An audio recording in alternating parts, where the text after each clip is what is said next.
Hello everyone, how are you? Welcome to the last training report video of 2019. As you can see, I've got a nice sunburn on the face. I got my ass burnt today, but it was all worth it. You won't see a lot of me, it'll be a lot of the highlights today.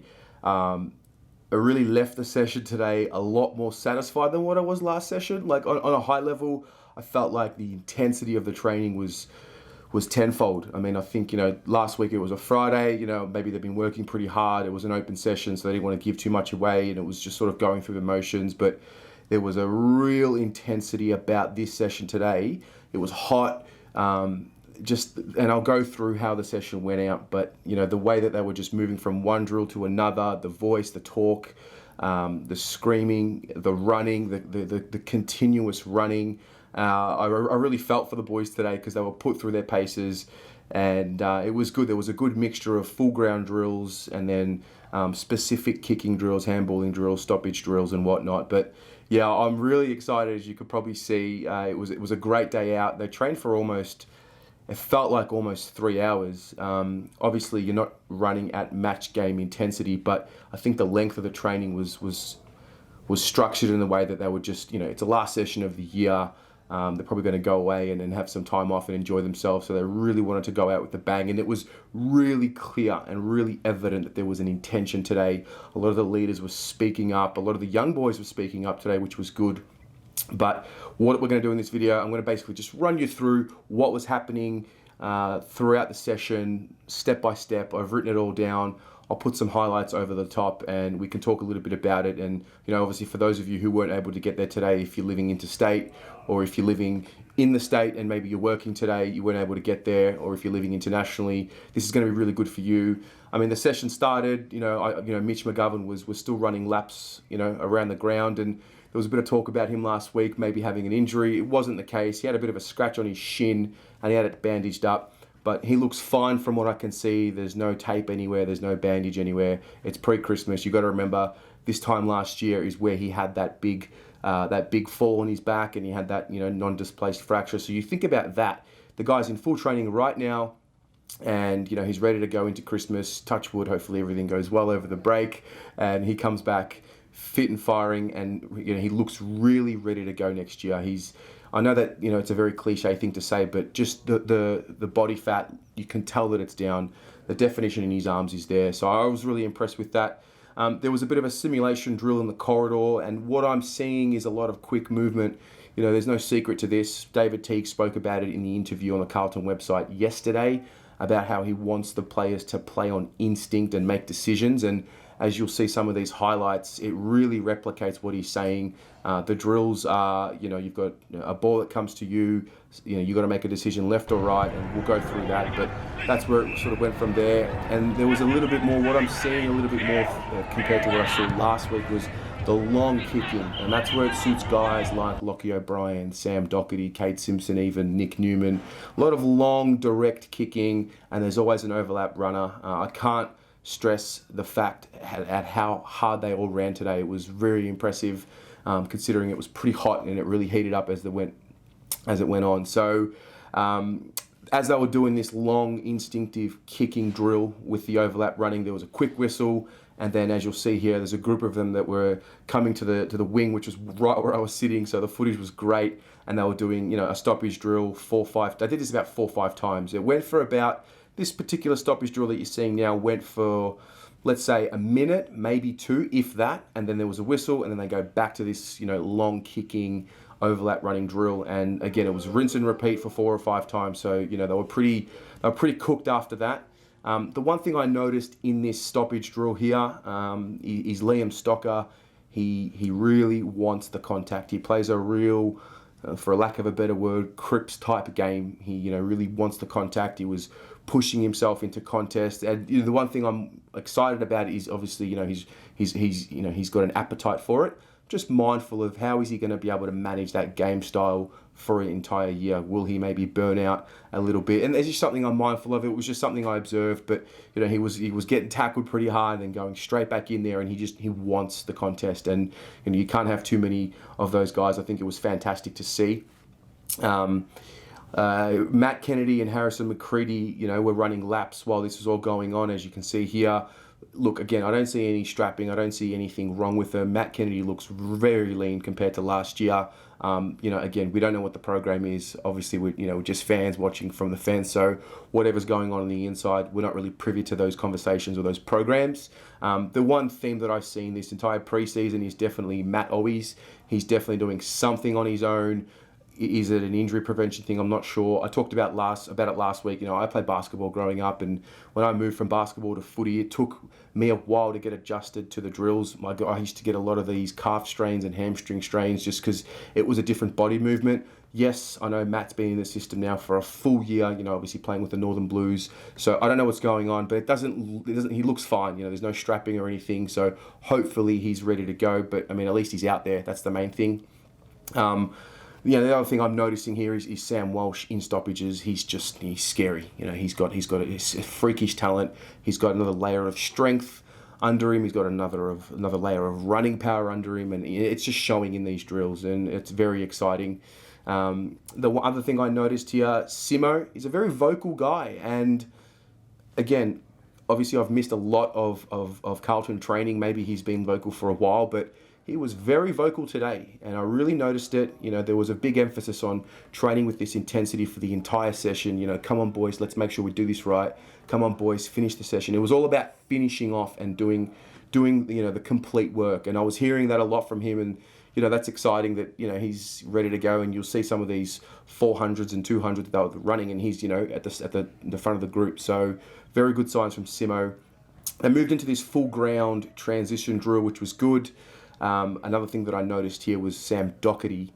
Now, the one thing I remembered today was his ability to have ball in hand, make a decision, and either split the zone or split the defense with a kick, whether it's a pinpoint kick in the corridor or whether it's a kick over the zone. His ability to do that is there. Now, obviously, there's a whole other range of things that come into play when it comes to playing AFL. You've got to be able to get hit. You've got to be able to jump, get hit in the air, land. There's a lot of things that go into it. But I remembered the best of Doc today. I'm not saying he's going to come back and be all Australian, but what I'm saying is when he's got the ball in hand, he makes the right decisions. So we've got to make sure we utilize that to our strengths. We probably got to settle down a little bit with the hype. It's hard because he's so good, but he's just standing out at training, and it's great to see.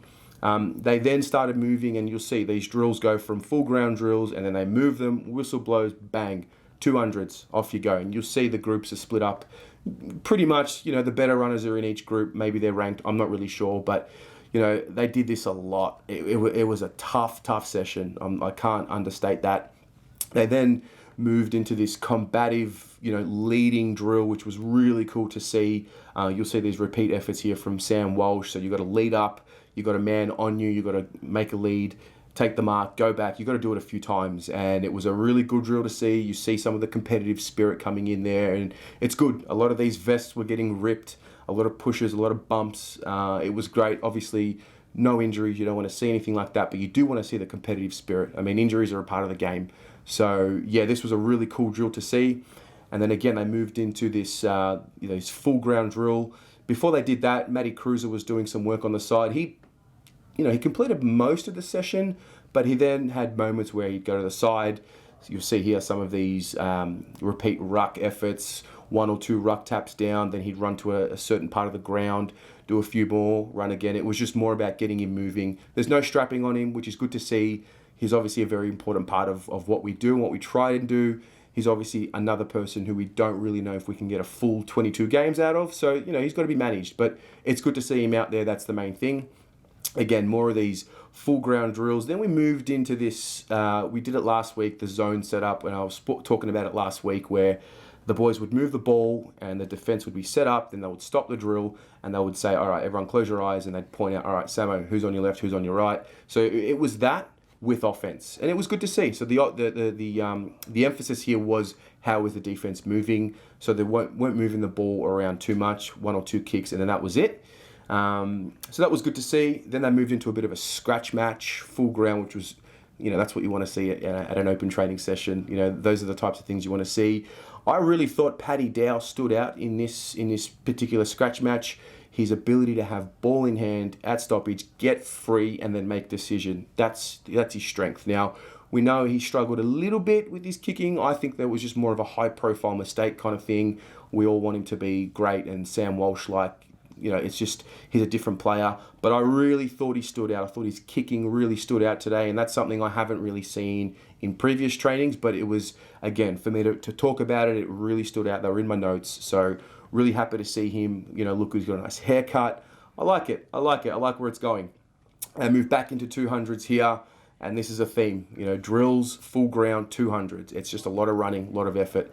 Then they moved again to this zone drill, but with more of a focus on offense. So rather than 1 or 2 kicks and then the drill stops, they'd move the ball and try and really penetrate. And this was where Doc was great. So the ball would always start in the back pocket, then they'd move the ball around, whether it be through switching or whatnot. And, you know, guys like Sam Doherty, guys like Paddy Dow, Mark Murphy, they really stood out here. You know, the pinpoint kicking and the ability to make good decisions was really good. Back to 200s, off they go again. You know, this was great. And again, Cruiser off to the side, doing his single work. The session really moved into a different vibe here. It started being split up a little bit. Cruiser was doing a lot of those ruck taps. Then you started seeing random laps from various people, you know, nothing to do with injury or anything, but, you know, this is just part of the, you know, part of the session. They moved into more of a scratch match simulation type drill here, which was good to see. I think for us as fans watching, you know, it's really these stoppages that we're looking for. You know, who's able to break tackles, who's able to apply tackles. In this regard, Liam Jones, his intensity at training it's second to none. It's great to see. Again, then they started doing some more laps, and then the Mark Pittonet and Tom DeConning drill that they did last week, they did it again. So consistent ruck taps. I think it was down to Jack Martin, as you can see here. 2 or 3 of them. Move to a different part of the ground. Off you go. And, you know, you look at it now, we've got 3 ruckmen all in, you know, pretty much full training. So that's good to see. Then the 400 started. The 400 started with a certain amount of group, and they were really split up into the better runners and the levels of runners here. It was really clear to see. While this was happening, there was a defensive group. So Jones, Goddard, Jack Silvani, Ben Silvani. Obviously, that's interesting because Jack Silvani is running with the defenders, but they were just running, I mean, they weren't laps. It was just sort of from one wing to another. It was almost as if they were timed. They'd come back. It was about a 15 or 20-second rest, and then off you go again, up and back. So this is all happening while the 400s are happening, which is good to see. Again, I'm not sure if Jack Silvani is going to become a defender because of this drill, but it just so happened this is what was happening. I noticed he was definitely ahead of this group, which was good to see. You know, his fitness levels, as they should be, better than those defenders there. You know, and then, you know, the session really started wrapping up. Bit of fun, as you can see here, this little drill. There was a target here, and they were trying to pinpoint that target. It took them a few goes. The first time I started filming, I think it was Simo here that actually hit the target. They got around him, and that was it. So that was training in a nutshell. Really enjoyable day. A lot of people there. Good vibes, good energy. The boys came around, gave out Christmas gifts to fans, took photos, did all that. You can't go to that football club and leave unhappy. It's just one of those experiences. I love it so much, and I'm really looking forward to the year ahead. Thank you so much for your support. If you like this video, make sure you hit that like button, subscribe, hit the bell for notifications. I'm going to have another video uploaded after this with all the raw footage, so you can just watch all the session with the sound. If you like that, let me know. We're trying to tinker with some things because last time we had the GoPro, it didn't really get the footage properly, and you don't really know that until you watch the footage back. So thank you for your feedback. Hope you enjoy the video, and I'll see you soon.